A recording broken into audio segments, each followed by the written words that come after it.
Love you all. তো চলুন আজকে ভিডিওটি শুরু করা যাক। দরজার সামনে নীরব মূর্তির মতো ঠাই হয়ে দাঁড়িয়ে আছে। মনে বিস্তার করছে অজানা কিছু ভয়।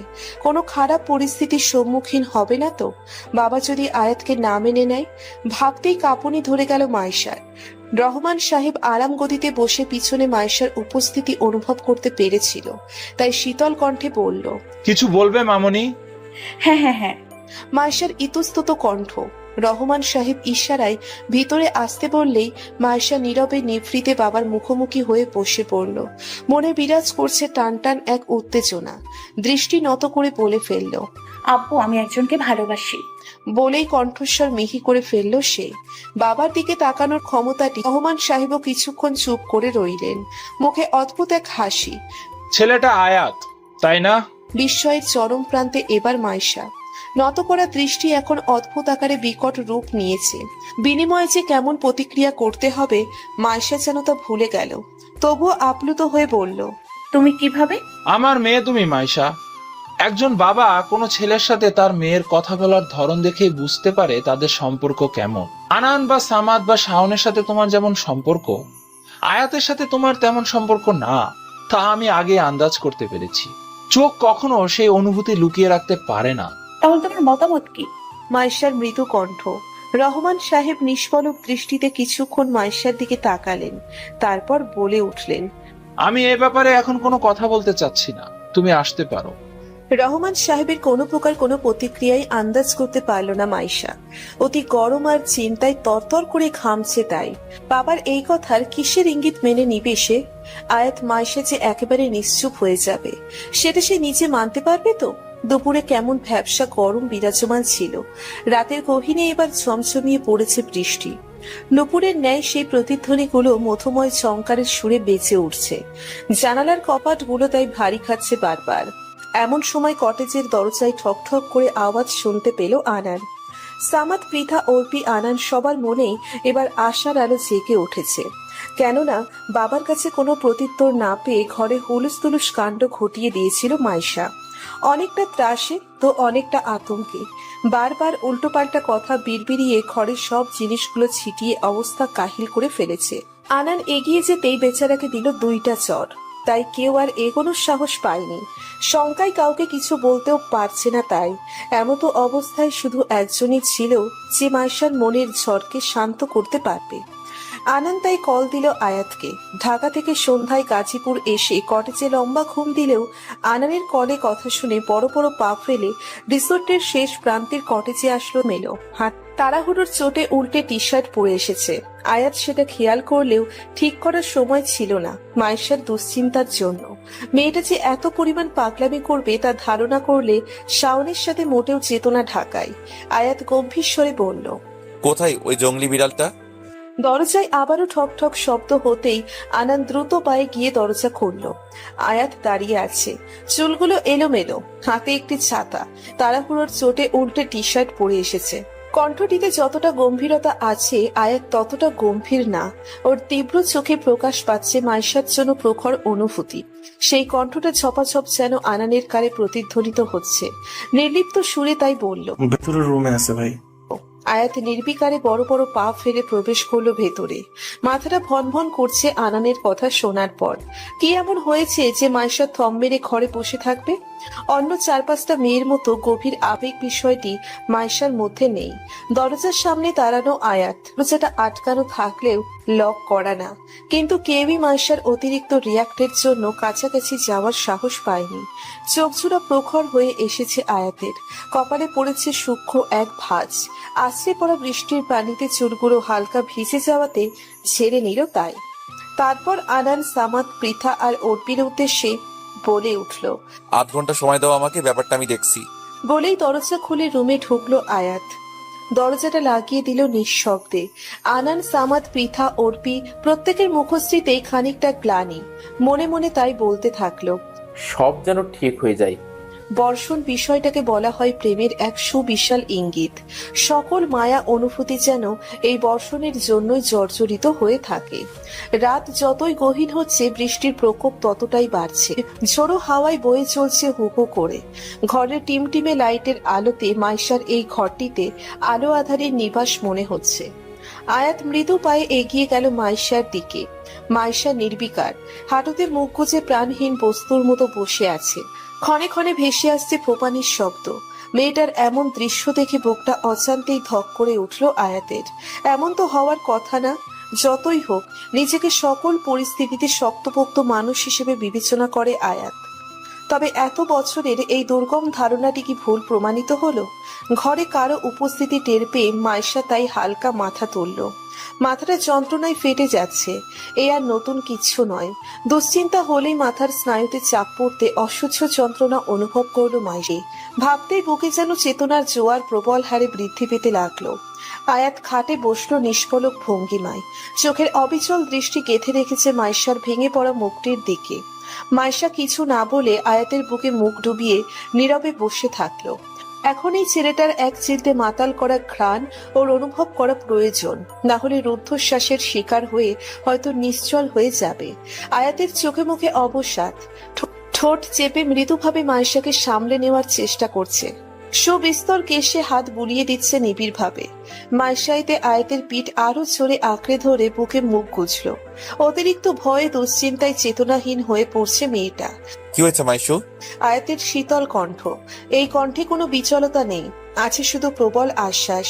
মাইশা বুকে মুখ গুজেই বলে উঠল, বাবা আজ সকালে বিয়ের কথা বলেছে, আগামীকালই আসবে। আয়াত নির্বিকার ভাবে বসে রইল। তখনও আপন মনে মাইশার চুলে হাত বুলিয়ে দিচ্ছে। মাইশা এবার যেন অবাক না হয়ে পারল না, তাই আবারও বলল, শুনেছো কি বলেছি? শুনলাম তো। তাহলে কিছু বলছো না কেন? আয়াতের এই নির্বিঘ্নতা যেন ত্রাসের সঞ্চার করছে মাইশার মনে। এই বর্ষণময় রাতের ন্যায় উথাল পাথাল করছে ওর মনের ঢেউ। আয়াত নিষ্পলক দৃষ্টিতে অল্পক্ষণ তাকিয়ে রইল মাইশার দিকে। এই দৃষ্টি কোনো স্বাভাবিক দৃষ্টি না, গভীর সম্মোহিনী দৃষ্টি। নিজের সূক্ষ্ম ঠোঁটচোরা হালকা চিপ দিয়ে ভিজিয়ে নিল আয়াত। তারপর বলে উঠল, আমি জানি যে তুমি এক্ষেত্রে চুপ থাকার মতো মেয়ে না। কি বলেছো খালুকে? যা যা বলার কথা। বলেই আয়াতের বুকে পুনরায় মুখ গুজল মাইশা। জানালাটি কাছাকাছি থাকার কারণে বাতাসের উত্তাল প্রবাহে বৃষ্টির ঝিরিঝিরি পানি মৃদুভাবে আছড়ে পড়ছে সর্বাঙ্গে। এই এক একটা অতি ক্ষুদ্র পানির কণা হিমশীতল বরফের মতো মনে হলো আয়াতের কাছে। কিছু মাইশার শরীরের উষ্ণতায় তা ধরা দিচ্ছে না। সাংঘাতিক মেয়ে তো। অতিরিক্ত চিন্তায় জটটর বাঁধিয়ে দিল। বাবা এখনো কিছু বলেনি এ ব্যাপারে। অদ্ভুত ভাবে সে সব জেনেও বিন্দুমাত্র আমাদের আন্দাজ করতে দেয়নি। তাই সেই প্রশস্ত বুকে সশব্দে একটা কিল মেরে বলে উঠল, এভাবে চুপ হয়ে আছো কেন? টেনশন, আবার নিঃশ্বাস বন্ধ হয়ে আসছে যে বাবা না মানলে কি হবে। কেননা আর যাই হোক, বাবার বিরুদ্ধে গিয়ে আমি একটা স্টেপও নিতে পারবো না, সেদিকে কোনো খেয়ালই নেই। খেয়াল আছে তো? কোথায়? এই যে আমার মাইশু পাখির দিকে। আয়াতের প্রখর কণ্ঠ। মাইশা ছট করে সরে এলো আয়াতের কাছ থেকে। টিমটিমে আলোতে ছেলেটার গভীর সম্মোহিনী কথাগুলো মাদকময় লাগছে মাইশার কাছে। আয়াতের মুখশ্রী দুর্বল, কেমন যেন ক্লান্ত পরিশ্রান্ত। উল্টো টি শার্টটির বোতাম ভেতরের দিকে, বিধায় উজ্জ্বল বুকের অনেকাংশ স্পষ্ট দেখা যাচ্ছে। ছোটবেলায় একবার আম গাছ থেকে পড়ে যে ক্ষতটি হয়েছিল, বুকের এক প্রান্তে তার আংশিক দাগটি এখনো যায়নি। আয়াত চুলগুলো পিছনে ঠেলে দিয়ে অপার্থিব নয়নে বলল, কে কি বললো সেদিকে খেয়াল রাখতে চাই না আমি। আমার সামনে যে উদ্ভট পাগল মেয়েটা বসে আছে না, আমি শুধু ওর খেয়াল রাখতে চাই। যতই ওকে জঙ্গলি বিড়াল বলি না কেন, দিন শেষে এই মানুষটিকে আমার হৃদ মাজারে রাখতে চাই। অকপট একটি কথা বলতে চাই যে হৃদ মাজারে তুমি ছিলে, আছো এবং থাকবে। কি পরিশ্রান্ত এই কথাগুলো! আয়াত যতবারই কথাগুলো বলার জন্য অদ্ভুতভাবে ঠোঁট নাড়িয়ে চলছিল, ততবারই বুকে তোলপাড় শুরু হয়েছে মাইশার। আচ্ছা, এই ঠোঁটচোরার মায়াবী স্পর্শ তো আজও অনুভব করতে পারেনি মাইশা। তবে এখন এই ঠোঁটচোরা ছুঁইয়ে দিলে কি বড়সড় কোনো ভুল হয়ে যাবে? আয়াত আবারও বলল, এ ব্যাপারে আর কোনো কথা হবে না মাইশু পাখি। আগে দেখো খালুজান কি বলে। শুরুতেই ভয় পেলে চলবে নাকি? চোখে ঘুম ভর করেছে মাইশার। মাথার ভোঁতা যন্ত্রটিও যেন কয়েকাংশে বৃদ্ধি পেয়েছে। আয়াত ধীর স্থিতে শুইয়ে দিল মাইশাকে বিছানায়। মাথার নিচে কোমল বালিশের স্পর্শে এখন অনেকটা আরাম লাগছে ওর। আয়াত খাটের পাশে দাঁড়িয়ে সামান্য ঝুঁকে এলো মাইশার দিকে। ওর উষ্ণ নিঃশ্বাস এলো পাথারি ভাবে গ্রাস করে নিচ্ছে মাইশার মিহিয়ে পড়া মুখশ্রীতে। ঘুমিয়ে পড়ো এখন মাইশু পাখি। আয়াতের সম্বোধনে মনে মাইশার প্রশান্তি কাজ করছে, চোখ দুটো নিভে আসছে ম্লান ভাবে। আরো কিছুক্ষণ জেগে থাকতে চাই মাইশা, চাই আয়াতের ঘোর লাগানো কথাগুলো উপভোগ করতে, আরো কিছুক্ষণ ছেলেটার সঙ্গ পেতে। মাইশা জানে এখন ঘুমিয়ে পড়লেই আয়াত পৃথা অর্পিকে ডেকে চলে যাবে, যাওয়ার আগে সবাইকে বলে দিবে ওর যেন বিন্দু পরিমাণ ঘুমাতে কষ্ট না হয়, খেয়াল রেখো পজিটার। এটাই তো প্রেমিকের সংজ্ঞা, সর্বদা নির্বিকার প্রখর থাকলেও প্রেয়সীর জন্য উজাড় করে দেবে সর্বস্ব ভালোবাসা।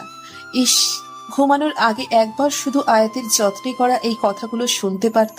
হরেক রকম মেঘের সমাহারে এ যেন এক রক্তিম গোধূলি বেলা। পশ্চিমা আকাশটি অপার্থিব সুন্দর মনে হচ্ছে। ডুবন্ত সূর্যের দৃশ্যে দেখা যাচ্ছে দু কয়েক ডানা ঝাপটানো পাখি। সে দেখবে, সে একটা কথাই বলবে, মাশাআল্লাহ, সৃষ্টিকর্তা কত যত্নের সাথেই যেন এই পৃথিবী বানিয়েছে। সন্ধে পড়বে পড়বে ইতিমধ্যেই হলুদের আমেজ শুরু হয়েছে চারিপাশে। স্বভাবতই হলুদের অনুষ্ঠান হয় অনেক রাতে, কিন্তু এই রিসোর্টের অথরিটি স্পষ্ট ইঙ্গিত দিয়েছে যে 12টার পর কোনো হৈহুল্লোড় করলে এই এলাকার উপরস্থ কর্মকর্তার কাছে জবাবদিহিতা করতে হবে। রহমান সাহেব এইসব ঝামেলা 12টার পূর্বেই শেষ করবেন।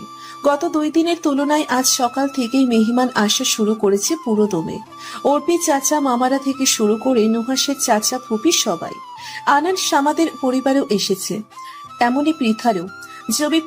যদিও পৃথার বিয়ের আসর থেকে পালিয়ে আসার জন্য ওর ওপর সবার ক্ষোভ জমলেও কলেজের অধ্যাপক আনানের বাবা তা সামলে নেন সুনিপুণভাবে, তাই পরবর্তীতে এই নিয়ে আর ঝামেলা হয়নি। তবে এত মানুষের ভিড়েও মুখে ম্লান হাসি নিয়ে ঘোরাঘুরি করেছে মাইশা, কেননা আজ সকাল থেকে আয়াত ওর সাথে কোনো কথা বলেনি, এড়িয়ে গিয়েছে তা ব্যস্ততার খাতিরে। আর মাইশাও কথা বলার জন্য তেমন একটা চেষ্টা করেনি। হলুদের অনুষ্ঠান চলছে পুরো দমে। একপাশে অর্পি আর একপাশে নুহাসকে বসানো হয়েছে। একে এক করে সবাই ছুঁয়ে দিয়ে আসছে হলুদ। মাইশা, সামাদ, পৃথা ক্লান্ত ভঙ্গিতে প্রাঙ্গণের এক কোণে বসলো। ওদিকে আনার মেকি হাসি দিয়ে নুহাস ভাইয়ের সাথে বসে আছে অনিচ্ছায়। সামাদ অন্য সময় মাইশা এই নিয়ে বিদ্রুপ করলেও আজ মাইশার মন মেজাজ ভালো নেই। আর চোখে বারবার পরক করে নিচ্ছে ছুটোছুটি করা আয়াতকে। কাঁচা হলুদ পাঞ্জাবি, হাতে খয়েরি বেল্টের ওয়াচ, মসৃণ চুলগুলো সমান্তরালে কপালের কাছে রেখে দিয়েছে। হাতা গোটানোর কারণে নীল রগগুলো দেখা যাচ্ছে স্পষ্টভাবে। কি মোহনীয় ছেলেটার কাজকর্ম। চোখ সরিয়ে নিল মাইশা। ভয় আর ত্রাস দুটোর মনেই বাসা বাঁধছে পুনরায়। আয়াতের কি ভয় করছে না যে কেউ না মানলে কি হবে? আর বাবার বেশ স্বাভাবিক আচরণে মনে আরো সন্দেহ বাঁধছে মাইশার। হঠাৎ আমিনা বিবির ডাকে ধ্যান ভাঙল। ওকে ডাকছে নুহাসকে হলুদ দিয়ে দেওয়ার জন্য। ঘড়ির কাঁটা 12:15 ছুঁই ছুঁই। হলুদের কার্য শেষ করে খাওয়া দাওয়ার সমাপ্তি ঘটল সবে মাত্র। সবাই এবার ক্লান্ত পরিশ্রান্ত। কেউ কেউ তাই ডেকোরেটরের চেয়ারে বসে ঝিমুচ্ছে, তো কেউ আনানের মতো নরম ঘাসে বসে পড়েছে। রহমান সাহেব এগুলো দেখে বিগলিত হাসলেন, অদ্ভুত স্বরে বললেন, অনুষ্ঠান তো এখনো শেষ হয়নি, সবাই এভাবে ঝিমুচ্ছ কেন? আনানের মুখে বিরক্তির ভাঁজ ফুটে উঠল। তাই নির্বিঘ্নে বলল, কি বলেন খালু সাহেব, মাত্রই তো শেষ হইল। আমার মনে হয় বয়সের ভারে আপনার স্মৃতির লোক। নুহাস চোখ গরম করে তাকাতেই মুখে কুলুপ লাগিয়ে দিল আনান। এখন একটা কথা বলেই ব্যাটা ঠাস ঠাস পড়ে থাপড়াবে। আর বিয়ের মহলের এত সুন্দরী মেয়েদের সমাগমে এ কাজ ভুলেও করবে না ও। রহমান সাহেব সোফায় বসে আছেন আয়েশি ভঙ্গিতে, চোখে মুখে কঠোরতা।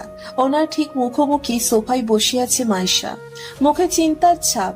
বাবাকে এত কঠোর দেখাচ্ছে কেন? রহমান প্রখর কণ্ঠে বলল, আয়াত। বুকটা ধক করে উঠল মাইশার। বাবা এভাবে আয়াতকে ডাকছে কেন? তবে কি সবার সামনে ওদের সম্পর্কের কথা বলবে? চিন্তিত ভঙ্গিতে এদিক ওদিক তাকালো মাইশা। সবাই নির্বিকার ভাবে যে যার মতো আছে, এটাই যেন স্বাভাবিক। এগিয়ে আসলো আয়াত। অল্প কিছু সময় আগে মুখটা ধুয়ে এসেছে। রহমান সাহেব গম্ভীর কণ্ঠে বললেন, বসে পড়ো এখানে। কথাটি শোনা মাত্রই হুড়মুড়িয়ে মাইশার পাশ ঘেসে বসলো আয়াত। উত্তেজনায় মাইশার ঠোঁটজোড়া শুকিয়ে গিয়েছে। ছেলেটা পাগল হয়ে গেল নাকি? গতকালই বললো বাবা ব্যাপারটা জানে, সবার সামনে এভাবে লেপটে বসার কারণটা কি? পূর্বের ন্যায় আবার বিড়বিড়িয়ে আয়াতকে লুচুবাক সম্বোধন করলো তাই। আর চোখে আয়াতের দিকে তাকালো মাইশা। ছেলেটার চোখে মুখে একটা চাপা হাসি। আয়াতের মা হিসিস করে বলে উঠলেন, এভাবে চাপা হাসি হাসছিস কেন বেটা? প্রেম করার সময় কিছু বলিস নাই, এখন আংটি না পরিয়ে হাসা হচ্ছে। এক কিলে হবু বউয়ের সামনে তোর হাসি উড়িয়ে দেব। আংটি কি পকেটে রেখে ঘুরঘুর করার জন্য দিয়েছি? জলদি আংটিটা ওকে পরিয়ে দে। হতভম্ব হয়ে পড়ল মাইশা।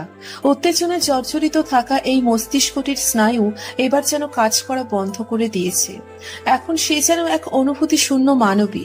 আয়াত মাথা নত করে নিজেই ধরে কাছে নিয়ে আসলো মাইশার হাত। অনামিকা আঙ্গুলে সাদা পাথরে কারুকার্জিত এই আংটিটা পরিয়ে দিল সন্তর্পণে। মাইশার কাছে এ যেন এক নতুন অনুভূতি। শারমিন বেগমের কাছ থেকে আংটি নিয়ে সে নিজেও আংটি পরিয়ে দিল সেই কাঙ্ক্ষিত হাতে। সে জানত। মাইশা মৃদু কণ্ঠে বলল, আমাকে আগে বলা হয়নি কেন? আগে বললে কি তোমার ফ্যাকাশে মুখের স্নিগ্ধতা দেখতে পারতাম মাইশু পাখি? আয়াতের ফিসফিসানো কণ্ঠ। কথার আমেজে কেউই এই দুজনের কথোপকথন শুনতে পারেনি। মিহি হাসে মাইশা। আজ এই সময়টা স্বপ্নের মতো লাগছে। কথা হলো আরো কয়েক মাস পর আয়াতের কাজটা সামলে উঠতে পারলেই বিয়ের তোড়জোড় শুরু হবে। মাইশার হাত আরো গভীরভাবে আঁকড়ে ধরল আয়াত।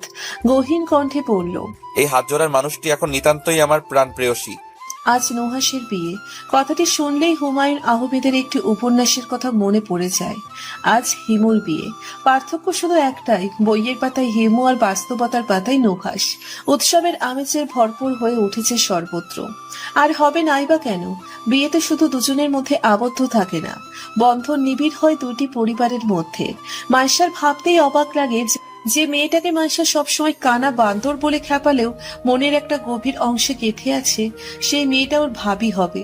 যে মেয়েটা 19 থেকে 20 হলে কেঁদে বান ভাসিয়ে মাইশা, আনান, পৃথা আর সামাদকে আসতে বলতো, হুট করে সেই মেয়েটাকে কত বড় মনে হচ্ছে। এখন তো সবসময় মাইশা অর্পিকে কাছাকাছি পাবে নিজের ভাবি হিসেবে। তাহলে ওর মনে খুশি নেই কেন? উত্তরটা মনে হয় ওর জানা। কেননা বিয়ের কবুল পর্ব শেষ হলেই আগের মতো উল্লাস থাকবে না এই সম্পর্কে। সামাদ, পৃথা যখন তখন ওকে মায়ের আর ভয়ঙ্কর গালি দিতে পারবে না। পারবে না আনান সব সময় বন্ধুত্বের হাত বাড়িয়ে দিতে। একবার এক ছেলে অর্পির ওড়না টান মেরেছিল বলে কি উড়াধীরা মারটাই না দিল আনান সামাদ। তখন ওরা কলেজে পড়তো। শাস্তিস্বরূপ প্রিন্সিপাল ওদের টেস্ট পরীক্ষা দিতেই না বলেছিল। অন্য সময় সেগুলো মনে করে হাসি আসলেও আজ কান্না আসছে। সবাই নিজেদের ঘরে বসে আছে গম্ভীর স্বভাবে। অর্পিকে কিছুক্ষণ পরে রেডি করাতে হবে।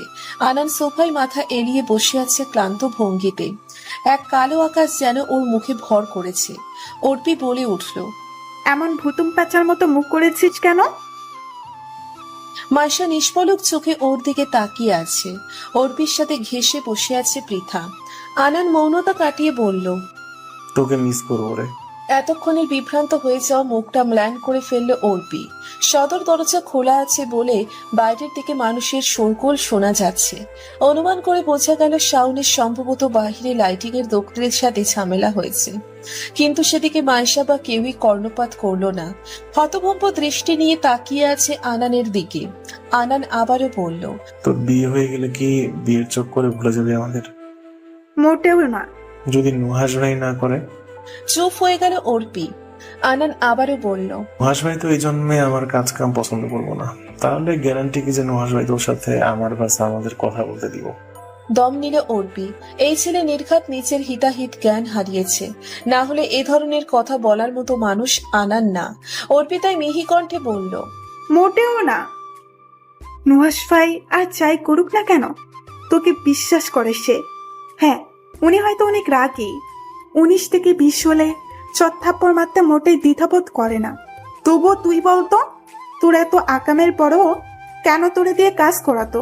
কেন তোকে বা সামাদকে বলতো রাস্তায় বিলম্ব হলে মাইশাকে বাসায় পৌঁছে দিয়ে আসতে? কারণ তোদের দুইটাকে সে খুব বিশ্বাস করে। ঠোঁটে স্মিত হাসি তোলে মাইশা। অর্পির কথায় মেয়েটাকে আজ খুব বড় বড় মনে হচ্ছে। আনানের ক্লান্তিমাখা মুখেও হাসি, এর নিচে কিছুই নেই। এমন ধরনের বন্ধন তৈরি করা আসলে ভাগ্যের বিরাট একটা ব্যাপার।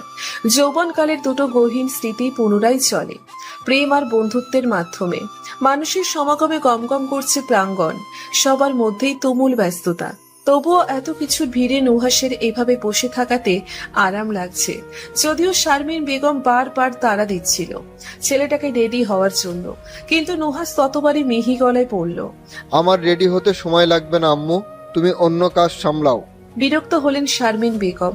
আজ ছেলের বিয়ে, তবুও একরোখা ভাবটা যেন আর গেল না। শ্বশুরবাড়ির মানুষেরা কি বলবে এসব প্রলাপ করতে করতেই তিনি ব্যস্ত ভঙ্গিতে অন্যত্র চলে গেলেন। মাইশা একপাশে বসে মেহেদি পরছে হাতে। সবাই গতকাল মেহেদি পরলেও সে পড়তে পারেনি আয়াতের জন্য। আয়াতের মহান বাণী, সে তার প্রেয়সীকে নিচে মেহেদি পরাবে। সবার সামনে ছুটিয়ে প্রেম করার নাকি মজাই আলাদা। নুহাসের কাছ থেকে একটু দূরত্বে থাকা চেয়ারে বসে আছে মাইশা। বরাবরের পেটের মোড়ায় আয়াত সন্তর্পণে মেহেদি পরিয়ে দিচ্ছে। ছোটবেলা থেকেই আরিয়াকে মেহেদি পরিয়ে দিত বলে এদিক দিয়ে দক্ষতা ভালো না বললেও খারাপ বলা যায় না। মাইশার প্রচন্ড অদ্ভুত লাগছে, একই সাথে অস্বস্তিও। বিয়েতে কর্মরত কিছু মানুষ কাজের ভিড়ে এমন ভাবে ওদের দেখছে যেন এর থেকে মজার বিষয় আর যেন হয় না। আয়াতের চুলগুলো কপালে পড়েছে এলোমেলো ভাবে, পাঞ্জাবির হাতা গুটানো, হাতের আংটিতে মোহনীয় লাগছে রূপে।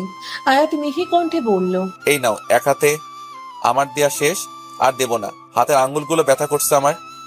যেমন বলছো, যেন আমি বলেছি যেন মেহেদি দিয়ে দাও। খোঁটা মেরে বলল মাইশা। আয়াত হাসে মৃদুভাবে, এতে গালের টোলটি দৃশ্যমান হয়ে উঠেছে। আয়াত আবার বলল, দেখো তো হাতে কিছু খুঁজে পাওনি? কথা অনুসারে মাইশা হাতে ফুটন্ত মেহেদির দিকে তাকালো। অনামিকা আঙ্গুলের এক কোণে সুন্দর করে ইংরেজি অক্ষরে লেখা আছে মাইশায়াত। বাহ, ওদের দুজনের নামের মিল বিন্যাস যে এতটা সুন্দর হবে মাইশার ছিল তা অকল্পনীয়। ঠোঁটে বিস্তৃত হাসি ফুটিয়ে তুলল তাই। মৃদুস্বরে বলল, ভালো হয়েছে। শুধুই ভালো? অনেক চমৎকার হয়েছে মিস্টার আয়াত। বিনিময়ে আয়াত ঠোঁট চেপে মৃদু হেসে উঠে দাঁড়ালো। এতক্ষণ বসে থাকাতে শরীরটা ম্যাজম্যাজ করছে।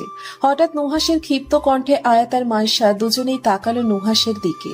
গর্জে বলে উঠল, আব্বু একটু এখানে আসো তো। রহমান সাহেব কাছেই দাঁড়ানো ছিল। ছেলেটা এতটা ক্ষিপ্ত হতে দেখে আন্দাজ করে নিল যে কেন ওনাকে এভাবে ডাকছে। দ্রুত পায়ে রহমান সাহেব নিয়ে গেলেন। কি হয়েছে? ওই বাস্টারটা এখানে কি করছো? নুহাসের চোখ অনুসরণ করে রহমান সাহেব তাকালেন সে পানে। সেই সাথে পাশে দাঁড়ানো মাইশা, আয়াত আর সামাদও। একটা ছেলেকে দেখা যাচ্ছে অর্পির মা আর দাদির সাথে। পরনে কালো শার্ট, চুলগুলো হালকা কোকড়ানো। আয়াত ছেলেটাকে দেখে কিছুই বুঝলো না। রহমান সাহেব বিচলিত কণ্ঠে বললেন, কি বলছো এসব? ছেলেটা অর্পির চাচাতো ভাই, তাহলে সে কি অনুষ্ঠানে আসবে না? তুমি আন্টিকে ইনস্ট্যান্টলি বলে দাও এই ছেলেকে চলে যেতে। একটা মানুষ কতটা রিডিকুলাস হতে পারে। সেদিন মাইশার সাথে অসভ্যতা করার পর আমার মার খেয়ে হাসপাতালে ছিল 7 দিন। এত কিছুর পরও কিভাবে হাসি মুখে আসতে পারে ওই বাস্টারটা? মুখ কালো করে ফেললেন রহমান সাহেব। নুহাসের মুখে স্পষ্ট রাগের আভাস দেখা যাচ্ছে।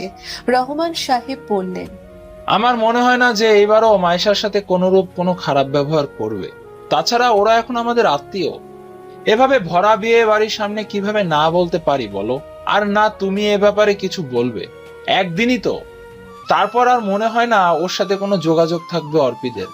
আশা করি তুমি বুঝেছো। দমে গেল নুহাস, কেননা কারোর সাথে বিয়াদবি করার মতো শিক্ষা রহমান সাহেব ওকে দেয়নি। মাইশাও দাঁড়িয়ে আছে মৌনভাবে। আয়াত সামাদকে জিজ্ঞেস করলো, কি করেছিল ছেলেটা মাইশের সাথে? আমরা কলেজে পড়াকালীন সময়ে অর্পির জন্মদিনে ওর সাথে পরিচিত হই, আর সে রাতেই মাসুদ মাইশার সাথে অসভ্যতমি করার চেষ্টা করেছিল। ভাগ্যক্রমে নুহাস ভাই সেদিন দেখে ফেলাতে ওই ছেলেকে ইচ্ছে মতো পেটায় ভাই, যার জন্য 7 দিন টানা হসপিটালে ছিল।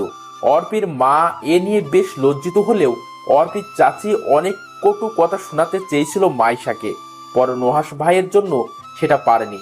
আত্মীয় বলেই অগত্য তাকে দাওয়াত দিয়েছে আন্টি।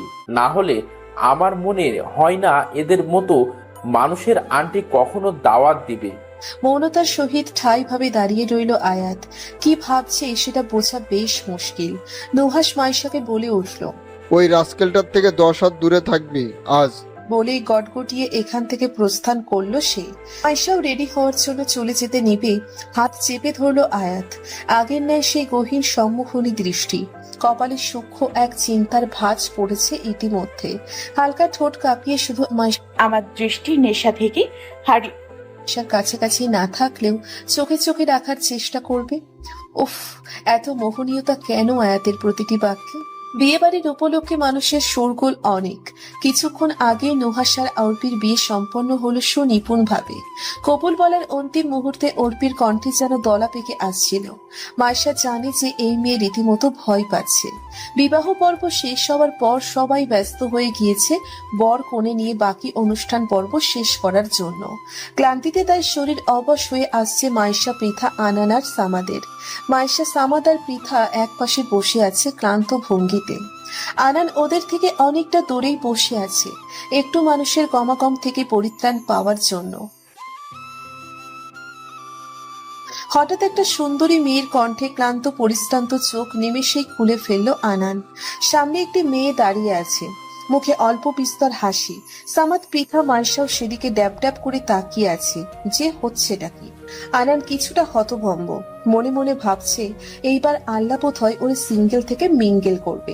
কেননা ইতিহাস ঘাটলে দেখা যাবে যে দুনিয়ার বড় বড় সম্পর্কের সূচনা এই বিয়ে বাড়িতেই হয়েছিল। আনান মেকি হেসে বলল, জি, একা বসে আছি। ইভেন আমি তো আজীবনই সিঙ্গেল। তো কিছু বলবেন মিস? মেয়েটির মুখের হাসি যেন আরো প্রশস্ত হয়ে উঠল। তারপর খুশিতে গদগদ হয়ে বলল। আনানের মুখটা নিমেষে অন্ধকার হয়ে গেল। মেয়েটা চলে যেতেই ওপাশ থেকে হো হো করে হেসে উঠল সামাদ, পৃথা আর মাইশা। এ সময় অর্পি হলে তো হাসতে হাসতে শাড়ি নিয়ে লুটোপুটি খেত। আনান মিহি কণ্ঠে বলল, কি যোগাইলো এই পিচি পিচি মায়াগুলো বিয়ে সেরা ফেলায়, আর আমি এখন একলা একলা ঘুরতেছি। কোথা থেকে আয়াতে সে ধপ করে বসলো মাইশার পাশে। গরমে উত্তপ্ত হয়ে মুখটা কেমন যেন লাল হয়ে গিয়েছে। দুর্বল ভঙ্গিতে মাইশার কাঁধে মাথা এলিয়ে দিল তাই। পাশেই সামাদ আর পৃথা টাই মুখ টিপে হাসছে। মাইশা এবার দাঁতে দাঁত পিষে বলল, এই যে এইভাবে কাঁধে মাথা দিয়ে শুয়ে আছো কেন? তো কি করব, বেডরুমে তো আম্মু যেতে দিচ্ছে না। পরে তো ভাবলাম এখানে আমার শাড়ি পরিহিত একটা সুন্দরী বেড আছে, সেখানেই না হলে আমার রাজত্ব শুরু করি। ঠোঁট চেপে মাইশা কোনো মতে নিজের অস্বস্তি নিবারণ করার ব্যর্থ প্রয়াস চালাচ্ছে। যদিও এখানে মানুষজনের নজর স্টেজে বসে থাকা বর আর কনের দিকে, তাই হয়তো কারো নজর এখানে খুব একটা পড়ছে না। আর এই সুযোগটাই কাজে লাগালো আয়াত। না হলে সবার সামনে বিব্রতকর পরিস্থিতি তৈরি করার মতো মানুষ আয়াত না। আর সামাদ, পৃথা, আনান ওরা তিনজনই তো ওদের নিজস্ব লোক। হঠাৎ শাওনও এখানে আসলো আয়াতের কাছে, কিন্তু আগে খাবারের তত্ত্বাবধানের কাজে ছিল বলে লম্বা সময় ওকে দেখা যায়নি। এসেই মুচকি হেসে আয়াতকে বলল, কিরে, কি করিস এখানে? দেখোস না যে তোর ভাবির সাথে কোয়ান্টিটি টাইম স্পেন্ড করছি। ভাবিরে সালাম দিয়া ফুট হ। আয়াতের কথাই বা সত্যি সত্যি লজ্জা পেয়ে গেল মাইশা। মুখে ছড়িয়ে পড়েছে রক্তিম আভাস। শাওন সেদিকে পরোয়া না করে চেয়ার সরিয়ে এলিয়ে হো হো করে হেসে দিল, যেন আয়াত মজার একটা কথা বলেছে। শাওনের এই হাসিটা সুন্দর, নিমেষেই আকর্ষণ করার ক্ষমতা আছে ছেলেটার মধ্যে।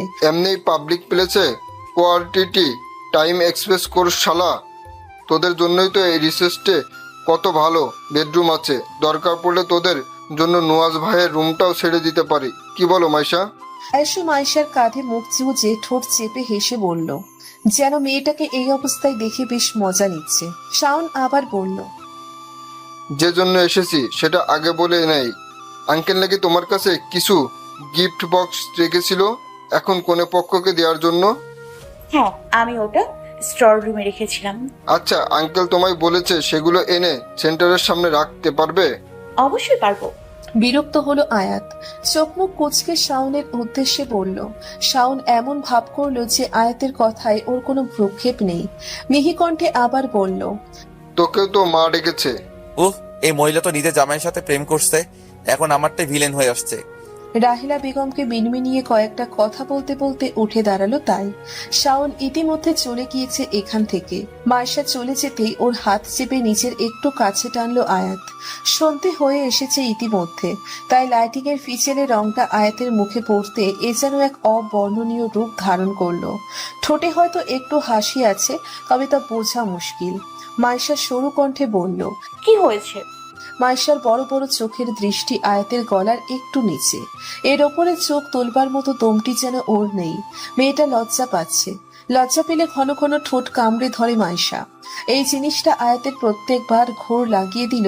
বুঝতাম মায়েশাকে অপূর্ব লাগে দেখতে। আয়াত খানিকটা ঝুঁকে এলো মায়েশার কানের কাছে। পকেটে সন্তর্পণে রাখা গোলাপটা কানে গুজে দিল ধীরে সুস্থে। আয়াতের শরীরের এক তীব্র ঘ্রাণ অনুভব করা যাচ্ছে তাই। আয়াতের ঘন ঘন নিঃশ্বাসের শব্দ নৈশব্দের মতো বাজছে বিরতিহীন ভাবে। আড়ষ্ট কণ্ঠে আয়াত এবার বলল। আমার মাইশু পাখির জন্য উপহার, অপেক্ষা করব তোমার জন্য পেছনে দিঘির কাছে। বলেই রাহিলা বেগমের কাছে নিঃশব্দে চলে গেল আয়াত। ছেলেটার এসব ছোটখাটো আড়ষ্ট কথাবার্তা সীমাহীন পাগল করে তোলে মায়েশাকে। আর বেশি কিছু ভাবলো না তাই। মুচকি হেসে আব্বুর কথা মতো গিফট আনার জন্য তাই চলে গেল স্টোর রুমের দরজা খুলে লাইটটা জ্বালালো মায়েশা।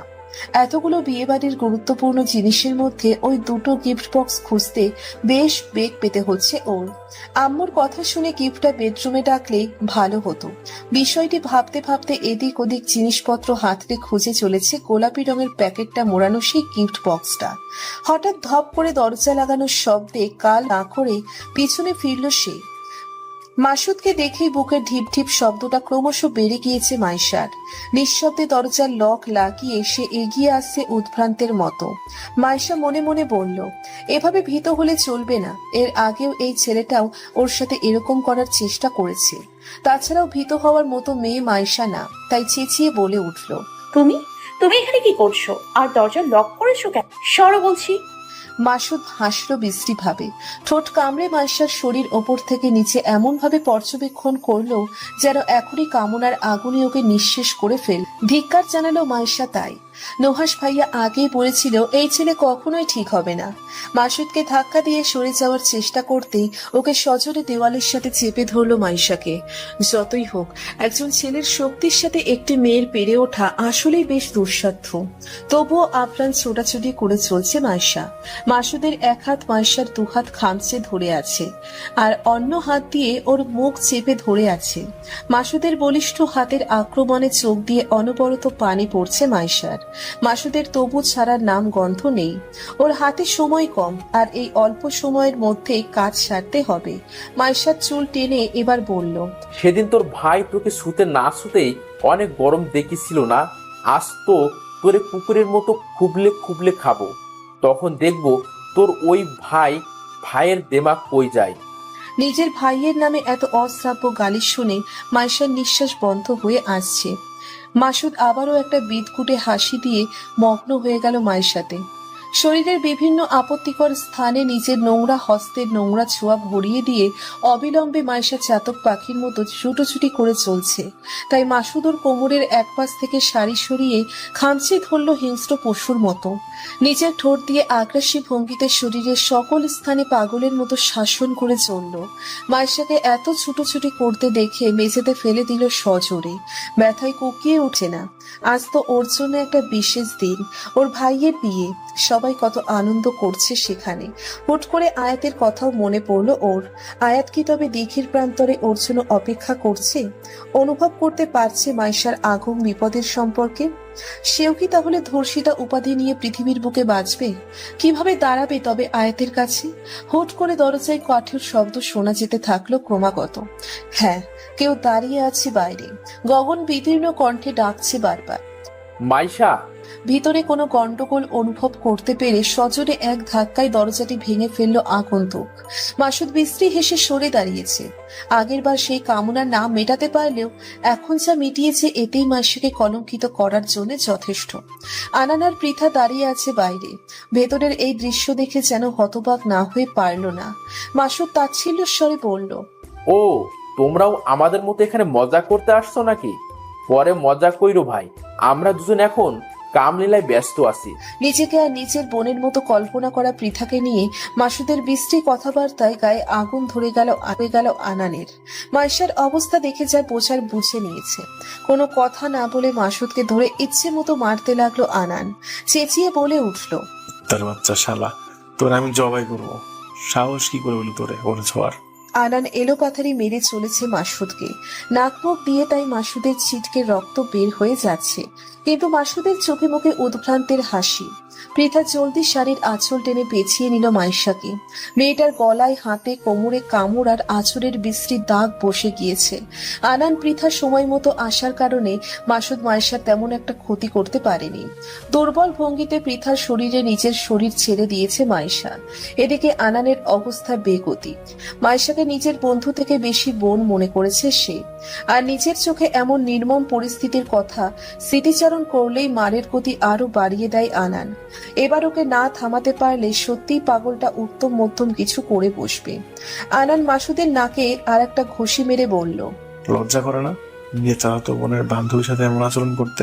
নুহাস ভাইয়ের থেকে প্রতিশোধ নেওয়ার জন্য এমন কাজ করছিস না? তুই করছিস? তোরে আজকে আমি মেরে হলাম হারামজাদা। পৃথা এবার চেঁচিয়ে বলে উঠল। আনান, মাইশের জ্ঞান আসতেছে না। বিচলিত হয়ে মাসুদকে মেঝেতে ফেলে মাইশার কাছে আসলো তাই।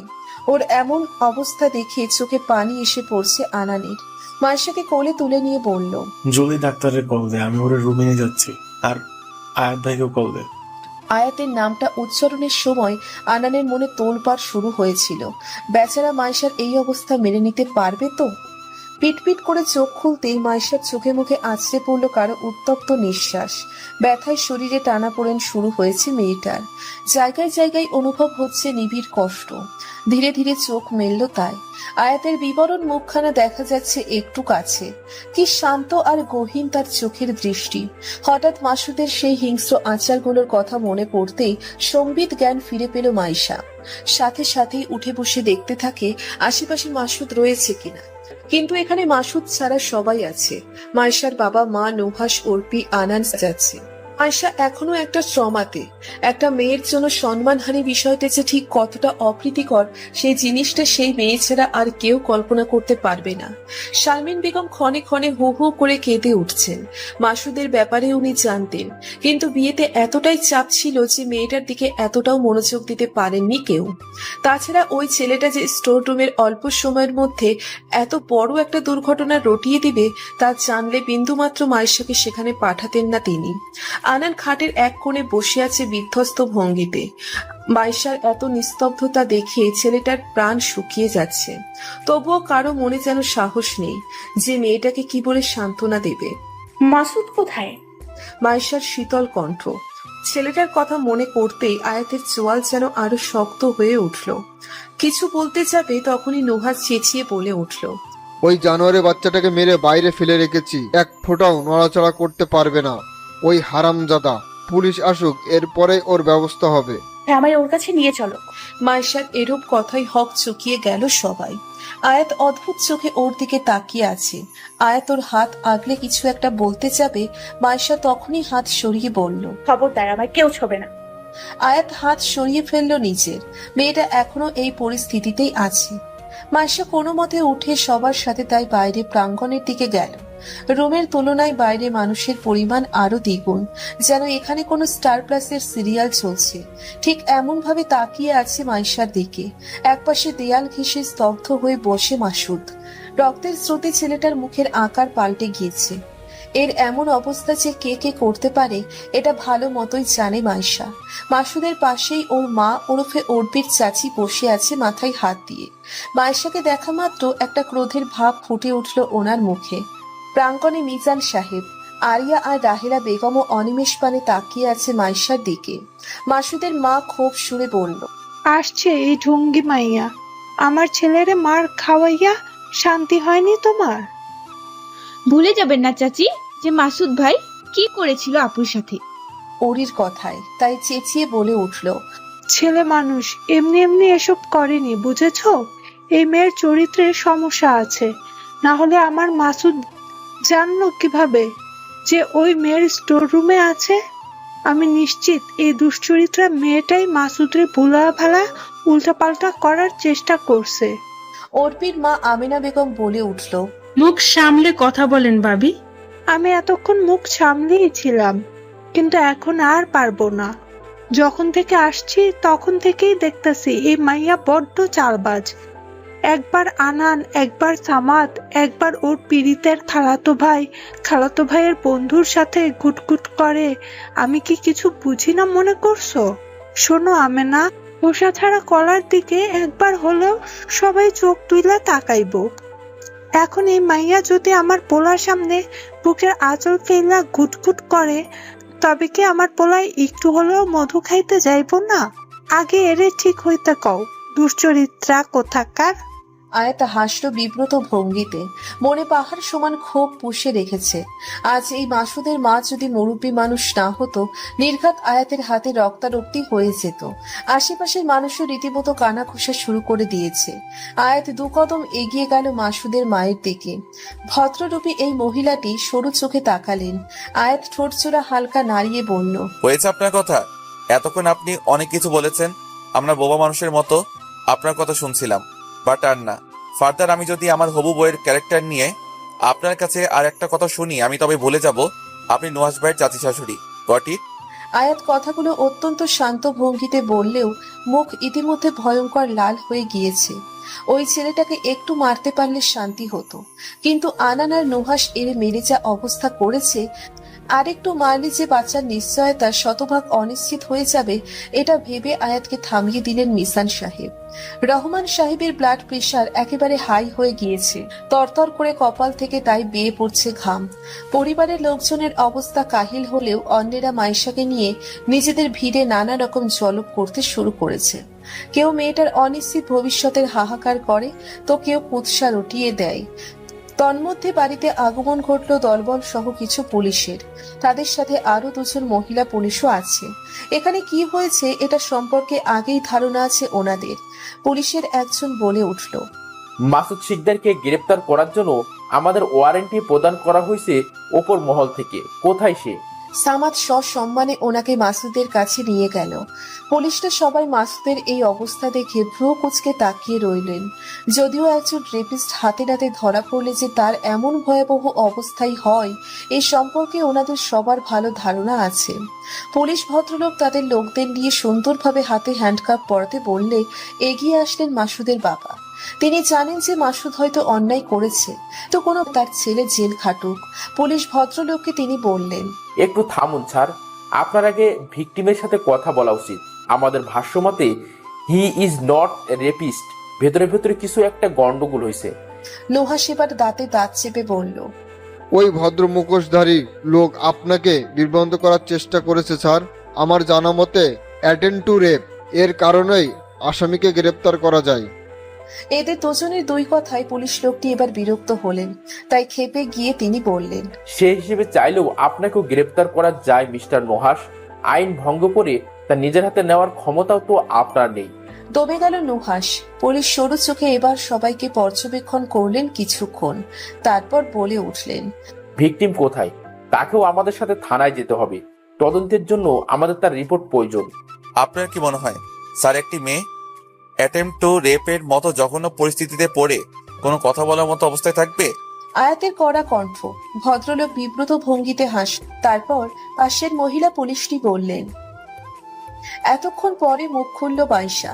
কাপা কাপা গলায় বলল, এখানেই রিপোর্ট নেওয়া যায় না? মহিলা পুলিশটি এবার বললেন, হ্যাঁ জি। এই উত্তরটি দেওয়ার সময় মাইশার যেন নিঃশ্বাস বন্ধ হয়ে আসছিল। পুলিশ ভদ্রলোককে এবার বললেন, ঠিক আছে, ওনার এখানেই বয়ান নেওয়া হবে। কেউ একজন একটি খালি রুমের ব্যবস্থা করুন প্লিজ। ভিকটিমের এই দৃশ্য যারা দেখেছেন তারাও আমাদের সাথে থাকবেন। কথা মতো তাই হলো। মাইশা, আনান, বৃথা আর পুলিশের সেই 4 জন লোক সবাই বসে আছে একটি খালি রুমে। আর কাউকে ভেতরে আসার অনুমতি দেওয়া হয়নি। পুলিশ ভদ্রলোকের ইশারা মতো মহিলা পুলিশ এবার বললেন, জি। বাবার কথা মতো স্টোর রুম থেকে আমি গিফট আনতে গিয়েছিলাম। তখন আমার বড় ভাইয়ের বিয়ের কাজ শেষ হয়েছে কিছুক্ষণ হবে। আর স্টোর রুম ভ্যানু থেকেও খুব একটা দূরে না। 2 সেকেন্ডের কাজের জন্য গিয়ে যে এত বড় কিছু একটা হয়ে যাবে তা মূলত আমি ভাবতেই পারিনি। পুলিশের এরূপ উদ্ভট প্রশ্নে বিরক্ত হওয়াটাই স্বাভাবিক, কিন্তু দেখা গেলে পুলিশ নিজের জায়গাতে ঠিকই আছেন। তাই বলল, ওই যে বললাম, স্টোর রুমটা বিয়ের ভ্যানু থেকে বেশিটা দূরে না, তাই আমার আসতে এত দেরি হচ্ছে দেখে ওরা এখানে গিয়েছিল। সে সীমা অতিক্রম হয়ে যাচ্ছে আনানের, তাই নীরবতা কাটিয়ে বলল, দেখুন ম্যাডাম, এরকম প্রশ্ন আপনি করতে পারবেন না। আনান এবার চুপ হয়ে গেল। পুলিশ মহিলাটি এবার তীক্ষ্ণ চোখে মাইশার গলার দিকে তাকালেন। মাইশা ওড়না দিয়ে নিজেকে আড়াল করে রাখা সত্ত্বেও অল্প বিস্তর সেই দাগগুলি স্পষ্ট দেখা যাচ্ছে। মহিলাটি পুনরায় বললেন। লজ্জায় বিব্রত হয়ে টুপ করে এক ফোঁটা জল গড়িয়ে পড়ল মাইশার। আনান পৃথাও পিছনে মাথা নত করে দাঁড়িয়ে আছে। মাইশার এই কথাটি শোনার আগে বোধ হয় পড়ে যাওয়াও ভালো ছিল। ঠোঁট চেপে তবুও কান্না আটকিয়ে বলল, না। এত বেশি আর কিছু বলতে পারলো না মাইশা। পুলিশের লোকজন ধন্যবাদ জানিয়ে মাসুদকে গ্রেফতার করে চলে গেল নিজ ক্ষেত্রে। পিছু পিছু মাসুদের বাবা মাও গিয়েছে। এখন পুরো বিয়ে মহল শান্ত। এই তো 2-2.5 ঘন্টা আগে যেখানে আনন্দ মজলিসে গমগম করছিল, সেখানে এখন আগের ন্যায় অনেক মানুষ থাকলেও ধ্বংসস্তূপ ছাড়া কিছুই মনে হলো না। মাইশা বিধ্বস্ত অবস্থায় বসে আছে প্রাঙ্গণে। সবার মধ্যে রীতিমতো কানা ঘুষা চলছে এই ব্যাপারে যে 7-8 মাস পর হয়তো এভাবেই ওর বিয়েটাও হতো। কিন্তু এই মেয়েটা কলঙ্কিত হওয়ার পর আদেও এমন কিছু হবে? দোষ তো আর মাইশার ছিল না, তবে কেন ওই নরপশু মাসুদের কর্মফল সে ভোগ করবে? মিজান সাহেব হাঁটু গেড়ে বসে পড়লেন মাইশার পাশে। চশমার ভেতর দিয়ে ওনার আর্দ্র চোখ যুগল স্পষ্ট দেখা যাচ্ছে।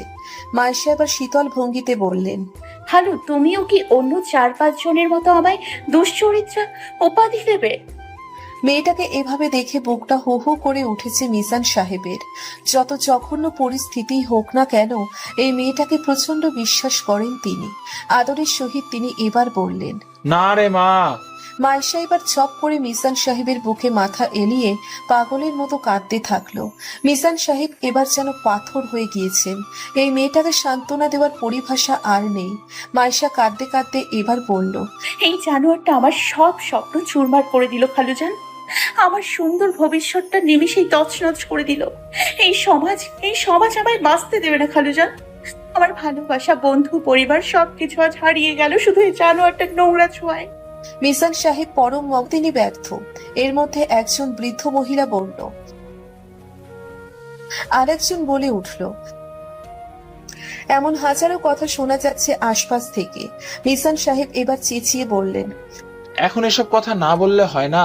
আয়াতের চাচি এবার বলল, কথা তো আর খারাপ বলো নাই কেউ। আপনি যে এত আদর দেখাচ্ছেন, আপনি কি এখনো চাইবেন এই মেয়ের সাথে আপনার ছেলের বিয়ে দিতে? হঠাৎ থেমে গেল সব পরিস্থিতি। আয়াত এতক্ষণ একটা কথাও বলেনি, কেননা নুহাস ভাই কড়াই কন্ডাই বলে দিয়েছে আয়াত যেন আর একটা কথাও না বলে। এখানে আয়াতের কথা বলাতে পরিবেশ আরো বিগড়ে যেতে পারে। তাই নুহাস আগেই নিজের পূর্ব বিচক্ষণতার সাহায্যে আয়াতকে চুপ থাকতে বলল। মিজান সাহেব গম্ভীর হয়ে বসে আছেন। মুখ দিয়ে একটা কথাও বের হচ্ছে না, বোঝাই যাচ্ছে খুব গভীর কিছু ভাবতে মগ্ন তিনি। সবাই ভেবে নিল যে মিজান সাহেব হয়তো সুযোগ মতো আয়াত আর মাইশার বিয়ে ভেঙে দিবে। আয়াত তখনও উদাসীন ভাবে ওর বাবার দিকে তাকিয়ে থাকলো। নীরবতা কাটলেন মিজান সাহেব, ঠোঁট নাড়িয়ে বলে উঠলেন, হ্যাঁ, আমি দেব আমার ছেলের সাথে মাইশার বিয়ে। আমার ছেলে ওকে আগলে রাখবে। ওর নিমিষে চুরমার হয়ে যাওয়া জীবনটা আবার স্বাভাবিক করে দিবে। আয়াত আর মাইশার বিয়ে হবে, আজই হবে, এখানেই হবে। বিস্ময়ের একেবারে চরম ধাপে চড়ে গেল সবাই। এমন ভাবে মিজান সাহেবের দিকে তাকিয়ে আছে যেন এই বিষয়টিকে টিভির পাতায় ব্রেকিং নিউজ করা যাবে। আয়াতের চাচি গাটা মেরে বলল, ভাই ভেবে বলছেন তো? 100 বার ভেবে চিনতে বলেছি। মাইশা আর আয়াতকে প্রস্তুত থাকতে বলো, আজই ওদের বিয়ে হবে। আমার এই ফুলের মেয়েটাকে নিয়ে আর কোনো কথা আমি শুনতে পারবো না। মিজান সাহেবের কথায় রাহিলা আর রহমান সাহেবের মুখে ফুটে উঠেছে কৃতজ্ঞতার হাসি। মাইশাও নীরবে নিজের খালুজানের দিকে তাকিয়ে আছে। আর পরপর জীবনের বড় 2টা ধাক্কা খেল। এত কিছু সামলাতে পারবে তো? সন্ধ্যা নেমে রাত হয়েছে 5 কি 6 ঘন্টা হলো। আর এই সময়ের ব্যবধানেই ওলট পালট হয়ে গিয়েছে সবকিছু। হ্যাঁ, 3 কৌলের মাধ্যমে বিয়ে সম্পন্ন হয়েছে আয়াত আর মাইশার।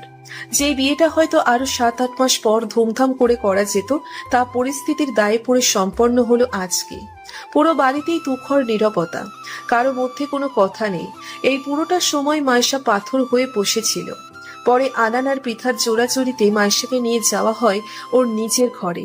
মেহমানরাও সবাই নিরুদ্দেশ হয়ে গিয়েছে। প্রাঙ্গণে গম্ভীর ন্যায় বসে আছে শুধু পরিবারের লোকজন।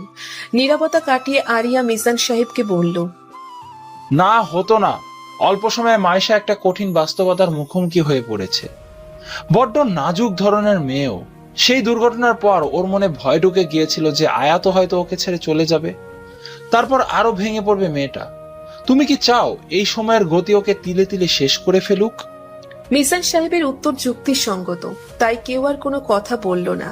এখন এই সময়ে কেবলমাত্র আয়াতই পারবে ওকে সামলিয়ে তুলতে। শাওয়ারের নিচে স্তব্ধ হয়ে বসে আছে মাইশা। পরনের জামাটি ভিজে গায়ের সাথে আটোসাটো হয়ে আছে, তবুও সেদিকে মাইশার ধ্যান নেই। বারবার আজকের সেই বিভৎস মুহূর্তগুলোর কথা বাতাসের ন্যায় চোখের সামনে প্রতিফলিত হতে থাকলো। পানির স্পর্শে মাসুদের সেই হিংস্র আঁচড়ের ব্যথায় টনটন করছে শরীর। মায়েশা তো কত কল্পনা করেছিল ওর এই শরীরে বিয়ের পর শুধুমাত্র আয়াতের স্পর্শগুলো থাকবে। তবে মাসুদ কেন সেই জিনিসটুকু কেড়ে নিল ওর থেকে? আয়াত কি ওকে তাহলে মেনে নিবে? চিৎকার করে ইচ্ছে হচ্ছে ওর বলতে, আর নিজেকে সামলে রাখতে পারল না মেয়েটা। নিজের শরীরে একটু ঘরটিতে পুরো অন্ধকার, বাথরুমের দরজাটি হালকা ভিড়ানো, আর শাওয়ারের শব্দে বুঝতে বাকি রইল না যে কি হতে পারে। দ্রুত পায়ে সেখানে এগিয়ে গেল আয়াত। ভিতরে সেই করুণ দৃশ্য দেখে আয়াত ভিতরে গিয়ে হতভম্বের মতো হাঁটু ভেঙে বসে পড়ল সেখানে। শাওয়ারের পানিতে আয়াতও ভিজছে আংশিকভাবে। মায়েশা পাগলের মতো শরীরে ঘষা মাজা করে চলেছে, কাঁপছেও অল্প বিস্তর। আয়াত ঠোঁটজোড়া হালকা নাড়িয়ে বলে উঠল, শান্ত হও মাইশু। আয়াতের সম্মুখনী কণ্ঠে করুণ চোখে সেদিকে তাকালো মাইশা। শাওয়ারের ঝপঝপ পানিতে চোখ মেলে আয়াতের লোভনীয় মুখটার দিকে সে তাকাতে পারছে না। আদেও কি এখন সে আয়াতের যোগ্য? এই সমাজ যে ওকে কলঙ্কিত করে ফেলেছে। মাইশা শীতল কণ্ঠে বলল, কেন এসছো এখানে? আমি তো দুশ্চরিত্র, আমি রেপের মতো ভয়াবহ পরিস্থিতির শিকার হয়েছি। কেন বিয়ে করলে এই কলঙ্কিত মেয়েকে? এভাবে বলো না। কেঁদে দিল মাইশা। হেঁচকি তুলতে তুলতে বলল,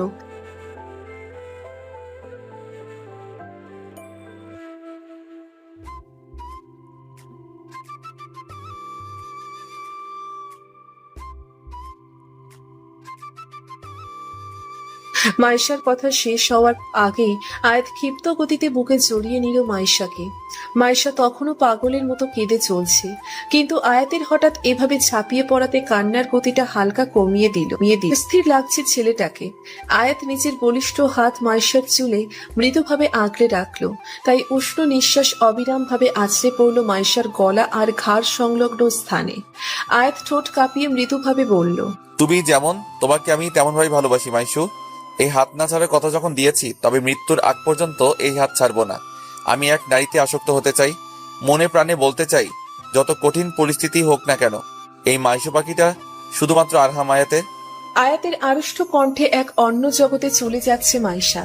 বাথরুমে এখন কেবল শোনা যাচ্ছে ঝর্ণা থেকে গড়িয়ে পড়া অজস্র জলধারার প্রতিধ্বনি। মাইশা আয়াতের বুকে থাকা অবস্থাতেই তপ্ত শ্বাস ছাড়ল কয়েকবার। আয়াত পুনরায় বলল, যে ভুল করেছে সে উপযুক্ত শাস্তি পেয়ে যাবে মাইশু। তাহলে তুমি এত কষ্ট পাচ্ছ কেন? সে তোমায় শুধু কলঙ্কিত করার চেষ্টা করেছিল, কিন্তু সে যে সফল হয়নি তা তুমিও জানো এবং আমিও জানি। যা করেছে সেটাও আমি ভুলতে পারবো না আয়াত। আজ প্রথমবার আয়াতকে ওর নাম ধরে সম্বোধন করলো মাইশা। আয়াতের নির্বিকার ভাবে শাওয়ারের নিচে মেয়েটাকে বুকে আঁকড়ে রেখেছে। মাইশার শরীর এখন বরফের মতো শীতল, একটু একটু কাঁপছে। তাই আয়াত এক হাত দিয়ে শাওয়ার বন্ধ করে মাইশাকে ভেজা অবস্থায় রেখেই বেরিয়ে এলো বাথরুম থেকে। ওর পরনে প্যান্ট থেকেও পানি চুইয়ে চুইয়ে পড়ে ঘর ভিজে গেল খানিকটা। আয়াত সেদিকে নজর না দিয়ে দ্রুত হাতে ব্যাগ থেকে জামা আর তোয়ালে বের করে মাইশার আকাশ আচ্ছন্ন করে রেখেছে। জানালাটা খোলা থাকার কারণে বাতাসের তালে শব্দ সৃষ্টি করছে বারবার। আয়াত রুমে নিজের জামা কাপড় পাল্টে জানালার ধারে অনিমেষ চোখে বাইরের দিকে তাকিয়ে থাকলো। মাইশাও বেরিয়ে এলো ইতিমধ্যে। জানালার কাছে আয়াতকে দাঁড়িয়ে থাকতে দেখে ডাকলো না আর। এতক্ষণ পানির সংস্পর্শ থাকার কারণে একটু শীত শীত পড়ছে। হঠাৎ হাঁচির শব্দেই আয়াত পিছনে ঘুরল। মাইশা দাঁড়িয়ে আছে অপ্রস্তুত ভাবে। আয়াত এবার মৃদু গলায় বলল, আমি জানতাম এমন কিছুই হবে। বলেই আয়াত মাইশার হাত টেনে খাটে বসিয়ে দেয়। মাইশার হাত থেকে তোয়ালে কেড়ে নিয়ে চুলগুলো মুছে দিচ্ছে সন্তর্পণে। মাইশা দুহাতে খাটে রেখে পাথরের ন্যায় বসে রইল। মনে কাজ করছে জানা অজানা নানা সূক্ষ্ম অনুভূতি। চুলগুলো ভালো মতো মুছে দেওয়ার পর আয়াত হাঁটু গেড়ে বসে পড়ল মাইশার কাছে। ওর ফর্সা মুখ অনেকটা বিবর্ণ হয়ে আছে। চুলগুলো ভিজে থাকার কারণে কপালে আঁটো সাঁটো হয়ে রয়েছে। একটা নিঃশ্বাস ছাড়লো আয়াত, উদ্বিগ্ন কণ্ঠে বলল, তোমার এক একটা কথা যে ঠিক কিভাবে আমার বুকে আগুন লাগাচ্ছিল তুমি জানো? এতটা নিষ্ঠুর কিভাবে হতে পারলে তুমি, যে মরে যাওয়ার কথা বলা শুরু করেছো এখন? তোমার এক একটা কথার ওজন তো কয়েকশো টনের মতো আছড়ে পড়লো আমার বুকে। কষ্ট কি তোমার একা হয়েছে? মোটেও না, আমিও কষ্ট পেয়েছি, অনেক আকাশ ছোঁয়া কষ্ট। তখন বলা তোমার প্রতিটা কথা তীরের মতো বিঁধেছে আমার বুকে। কিন্তু প্লিজ এরকম কথা আর বলো না মাইশু। আমার একটু ভুলের জন্য তোমার যদি আবার ক্ষতি হয় তবে আমি নিঃশেষ হয়ে যাব। এই আয়াতকে অস্থির দেখাচ্ছে। মাইশার চোখ গিয়ে গড়িয়ে পড়ছে জলের অবাধ্য ধারা। আয়াত কাল বিলম্ব না করে হুলুস থুলুস ভাবে নিজের ওষ্ঠদ্বয়ের অস্তিত্ব হারিয়ে ফেলল মাইশার ওষ্ঠে। এই প্রথম একটা নতুন ছোঁয়ায় হারিয়ে গেল দুজনে, যেখানে শুধু ভালোবাসার অস্তিত্বই প্রবলভাবে রয়েছে। মাইশা আবেগে জর্জরিত নিজের হয়ে চোখ বন্ধ করে ফেলল। কাপা কাপা হাতে স্পর্শ করলো আয়াতের চিবুক। বেশ কিছুক্ষণ পর আয়াত জড়িয়ে ধরল মাইশাকে। এতটাই জোরে চেপে ধরেছে যে ওর হাড্ডিগুলো বোধ হয় ভেঙে যাবে। আয়াতটা বুঝতে পারলো কিনা কে জানে, তবুও কানের কাছে ফিসফিসিয়ে বলে উঠল, আমার স্পর্শে তোমার সমস্ত যন্ত্রণা ভুলিয়ে দেব মাইশু। কতটা সীমাবদ্ধতায় আমায় থাকতে হয়েছিল জানো? তোমার উদ্ভট পাগলামিতে নিয়ন্ত্রণহীন হয়ে পড়লেও কখনো সাড়া দেয়নি। কিন্তু তোমার এই কষ্ট আমি সহ্য করতে পারছি না। আজকের এই খারাপ দিনটাকে আমি সুন্দর মুহূর্তে পরিণত করতে চাই। মাইশার কি হলো সে জানে না, শুধু নির্বিকার ভাবে আয়াতের বুকে মিশে ঘন ঘন শ্বাস নিতে থাকলো। বুকে অজস্রবার ঠোঁট ছুঁয়ে পড়ল, আমি ভালোবাসি তোমায় আয়াত, এর বেশি আর কিচ্ছু ভাবতে পারবো না। আয়াত স্তব্ধ হয়ে আছে। মাইশার মাথায় হাতের বিচরণ চালাচ্ছে আলতোভাবে। বাইরে হালকা হাওয়া বহমান, ফুলের একটা তীব্র ঘ্রাণ পরিবেশটাকে মোহনীয় করে তুলছে।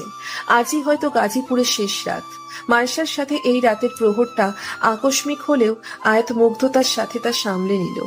এই বৃষ্টিময় রাত্রিতে তোমায় প্রবলভাবে আঁকড়ে রাখবো মাইশু বাকি।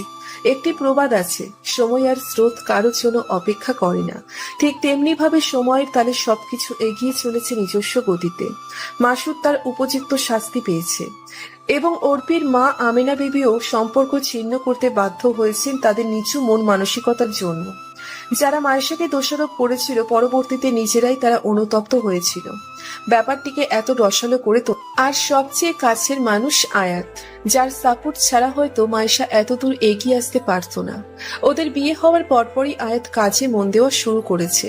বাবার ব্যবসাটা সামলানো প্রথমে ওর জন্য কষ্টকর হলেও নুহাসের সাহায্য নিয়ে তা অনেকটাই এগিয়ে নিতে পেরেছে।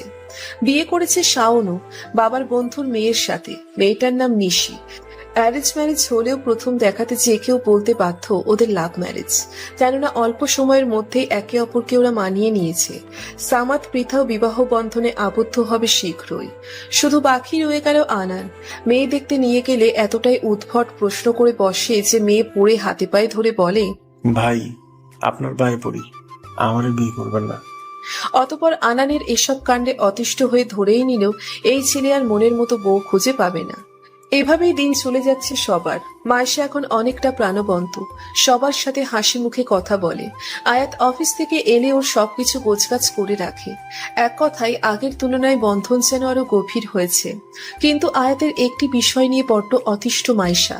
ছেলেটা কাউকে না বলে এখনো হঠাৎ করে শাওনের সাথে ঘুরতে বেরিয়ে যায়। মায়েশা এ নিয়ে প্রচুর অভিমান করলেও আয়াত পরবর্তীতে এমন ভাবে ওকে বোঝায় যে মায়েশা না হেসে পারে না। তবুও আয়াত বারবার একই কাজ করে চলেছে। আজ বিকেলেও ঘটলো এমন ঘটনা। আয়াত ওর মোবাইলে টেক্সট করলো যে আজ আস্তে আস্তে ভোর 4টে কি 5টে বাজবে। লং ড্রাইভে যাবে শাওনের সাথে।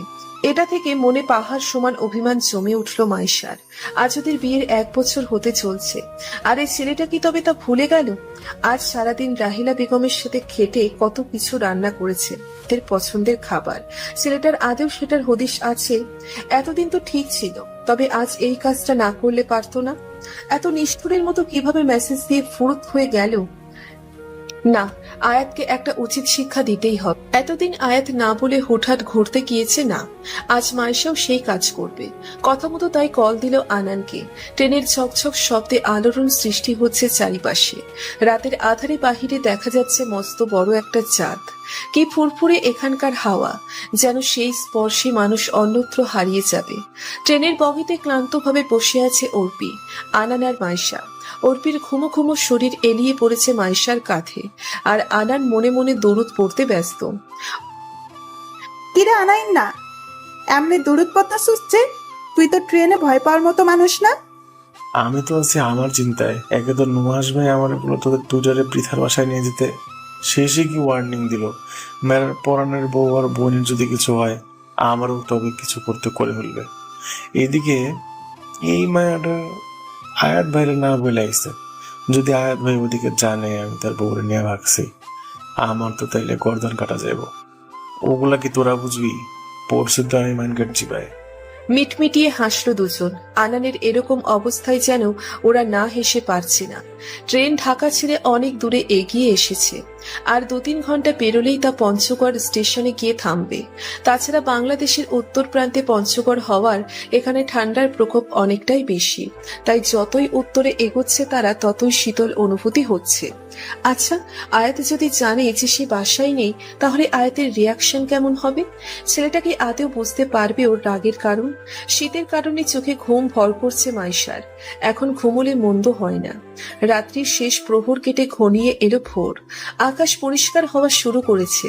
ট্রেনের জানালার ফাঁক দিয়ে হয়তো কিছু মুহূর্ত পরেই আলো আঁচড়ে পড়বে। ট্রেন এখন থেমে আছে পঞ্চগড় স্টেশনে। পিটপিট করে চোখ খুলল মাইশা। অর্পি ওর কাঁধে হাত দিয়ে ঘুমিয়ে আছে। চশমা আর আগের জায়গায় নেই, নিচে পড়ে যাওয়াতে ভেঙে গিয়েছে। দীর্ঘশ্বাস ছাড়ল মাইশা।